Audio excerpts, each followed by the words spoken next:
abrir o nosso coração, né, para ouvir a palavra, essa palavra que cura, que salva e que liberta, que nós possamos recebê-la, assim como nós temos sede de beber essa água, como o Senhor falou, se tu soubesses quem te dá desta água, você beberia. Então que nós possamos pedir desta água, que é o próprio Jesus, que vem lançar esta palavra sobre cada um de nós. E esta palavra é o nosso alimento do dia a dia. Vamos rezar uma Ave Maria sobre nosso irmão, pedindo a força também do Espírito Santo sobre ele.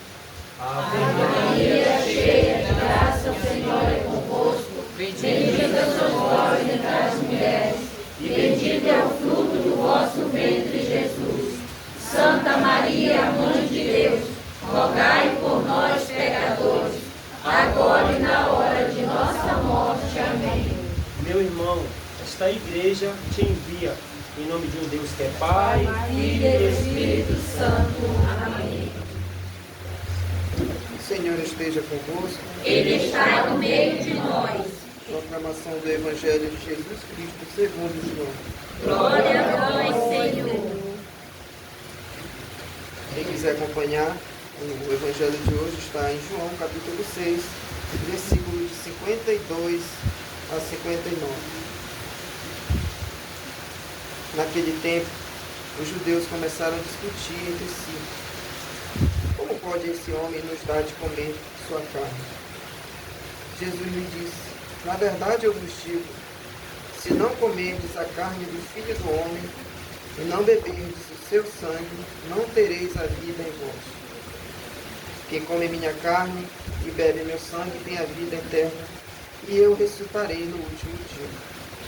Porque minha carne é verdadeiramente comida, e meu sangue é verdadeiramente bebida.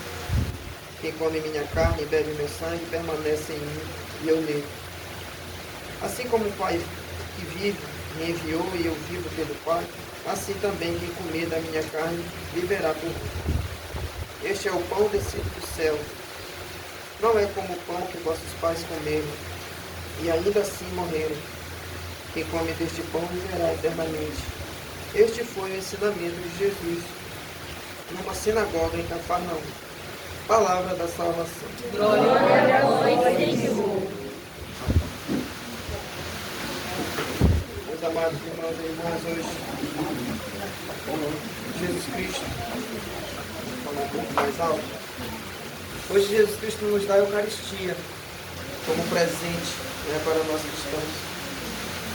Mas antes da gente falar do contexto, Jesus Cristo conversa com as sinagogas, é necessário que a gente volte ao tempo para falar por que Jesus Cristo, né, chegou a essa conversa com esse povo.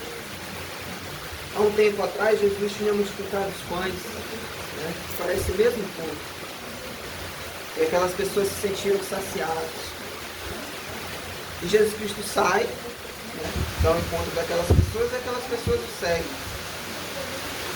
E Jesus Cristo pergunta para elas, né, o que elas queriam. Elas disseram que queriam Jesus.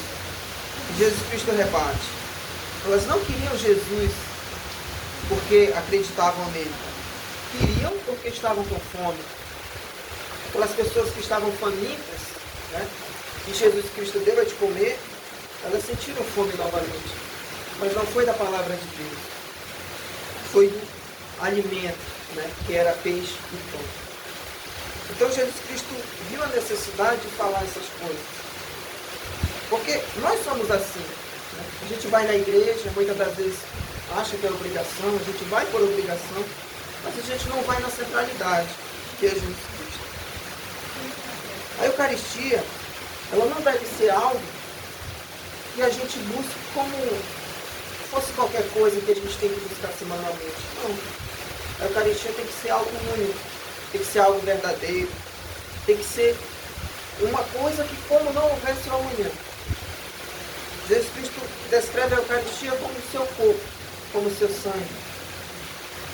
A Igreja Católica, ela é rica porque ela não nos dá o simbolismo. Ela nos dá Cristo Eucarístico.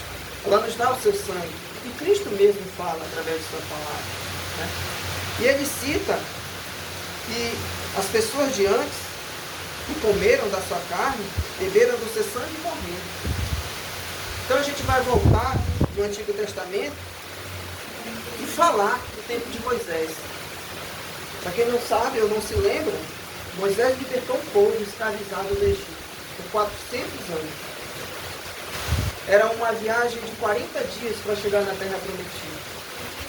Mas pelas murmurações, pela desobediência, padeceram no deserto por 40 anos. Jesus Cristo dava alimento, que era o maná, que era pássaros para alimentar aquele povo, e mesmo assim aquele povo duvidava. Então, Jesus Cristo cita esse povo para que as pessoas entendam que Jesus Cristo não é algo que a gente busca somente na necessidade. Eu estou precisando, eu vou em busca de Jesus. Muitas das vezes a gente necessita de algo, vai até Cristo, pede e não volta mais para agradecer. Porque a gente acha que Cristo é um hospital onde a gente só busca Ele quando a gente está enfermo. Então aquelas pessoas que eram alimentadas pelo maná diariamente, ainda assim duvidavam de Jesus, murmuravam, não acreditavam. As coisas não aconteciam no tempo delas, aconteciam no tempo de Jesus. E Jesus fazia de propósito. Por quê? Para testar nossa fé. Alguns de vocês já se perguntaram por que a gente passa muitas das vezes por um sofrimento e a gente questiona por que isso? É aí que a nossa fé é testada. A nossa fé não é testada na alegria, é testada nas provações. Bendito aquele que acredita em Jesus Cristo. Abraão foi testado de uma tal maneira que nenhum de nós, talvez, faria o que Abraão fez. Jesus Cristo não pediu o filho de Abraão com a intenção de querer aquele sacrifício, não. Era um teste. E Abraão foi, como filho obediente, ia sacrificar Jesus, mas Jesus não queria esse sacrifício. Jesus queria apenas a fidelidade de Abraão. Assim como Moisés, para quem não sabe, não sabia nem se expressar. Era gago. E olha Jesus Cristo, a missão que deu a ele. Tu vai tirar meu povo do deserto. Mas Senhor, não sei nem falar, te vira. Você vai estar em meu nome. E Moisés foi e tirou aquele povo da escravidão. E aquelas pessoas que padeceram, elas não padeceram porque foi a vontade de Deus. Não, elas padeceram porque elas quiseram. Jesus Cristo nos dá a liberdade de escolha. A gente vai e faz errado. E às vezes a gente culpa a Deus pelos nossos erros. Então, onde eu quero chegar na Eucaristia? Eu quero chegar que os nossos antepassados pecaram igual nós pecamos. Mas Jesus Cristo sempre dá uma nova chance. Moisés não entrou na terra prometida por desobediência. E se a gente pensar, mas Moisés foi um filho fiel, foi um filho perseverante, mas pelo povo fez ele pecar. E aí Josué continua a sua missão, como filho obediente, travando batalhas, até chegar nos dias de hoje. Então isso foi necessário. E Jesus Cristo sempre apontava alguém para ser seu sucessor. E nós somos esses sucessores hoje. Nós agimos como os discípulos de Jesus. Os discípulos de Jesus não eram pessoas perfeitas. Eram pessoas como qualquer um de nós. Eram cobradores de impostos. Eram pessoas bravas.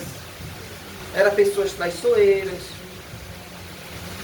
Jesus escolheu um time para acompanhá-lo que não eram mais perfeitos. Mas aquelas pessoas estavam ali por causa de Jesus. E Jesus Cristo ia prepará-las. Então, com o passar do tempo, Deus viu a necessidade de mandar seu Filho, Jesus Cristo. Os profetas já falavam de Jesus, que Jesus viria.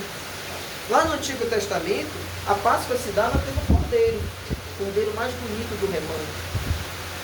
Mal sabiam eles que o Cordeiro desceria do céu.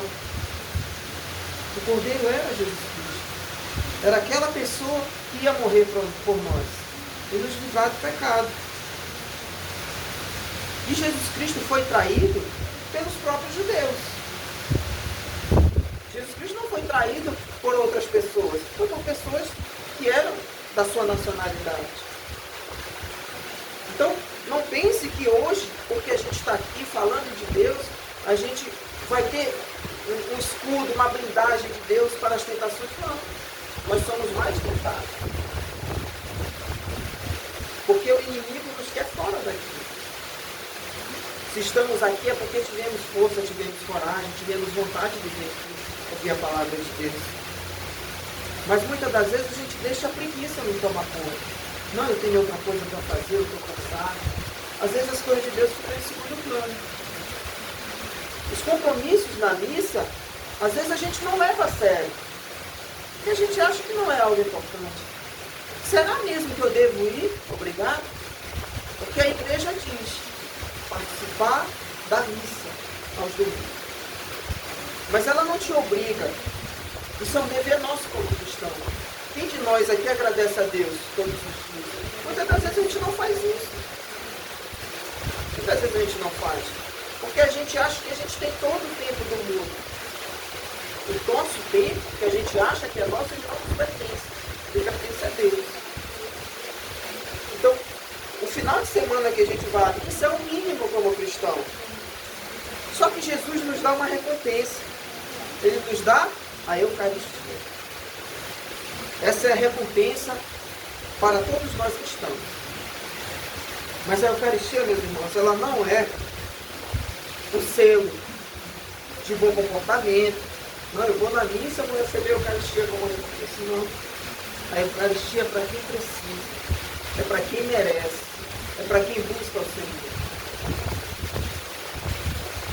A Eucaristia, ela não é um símbolo. Jesus Cristo fala em suas palavras no Evangelho. E ele vai além. Quando ele institui a Eucaristia na quinta-feira santa, ele diz para os apóstolos: fazer isto em memória de mim. Ele não diz para as pessoas fazer aquilo como simbolismo. A gente sabe que muitas pessoas fazem a Eucaristia como se fosse um ritual. A Eucaristia não é um ritual, ela não é um símbolo. Ela é um estado de graça. A ciência explica que a hóstia sagrada, ela demora 20 minutos para se espalhar em todo o nosso corpo. Então, em 20 minutos, a gente está tomado pelo Espírito Santo. Então, é necessário que a gente deixe o Espírito Santo agir em nós. Porque ele está nos consumindo. A gente se alimenta através de sua palavra. E é isso que Jesus fala para aquelas pessoas que o buscam. Mas aquelas pessoas não buscavam Jesus por causa da Eucaristia. Elas buscavam por causa de um alimento carnal, que era para saciar a fome. Lembra quando ela falou para a mulher samaritana? Quando beberes da minha água, não terá sede. Mas não era da água em si, era de Jesus Cristo. Jesus Cristo é suficiente para nós. E a gente, muitas das vezes, a gente falha muito porque a gente é católico, a gente é cristão, a gente vai na igreja, mas a gente não evangeliza para o outro. A gente não fala de Jesus. Saulo perguntou para mim: Marcílio, você pode vir? Porque tem gente que tem vergonha. Gente, a gente não deve ter vergonha de falar de Jesus. A gente tem que se alegrar em falar de Jesus. Porque se a gente fala de Jesus é porque a gente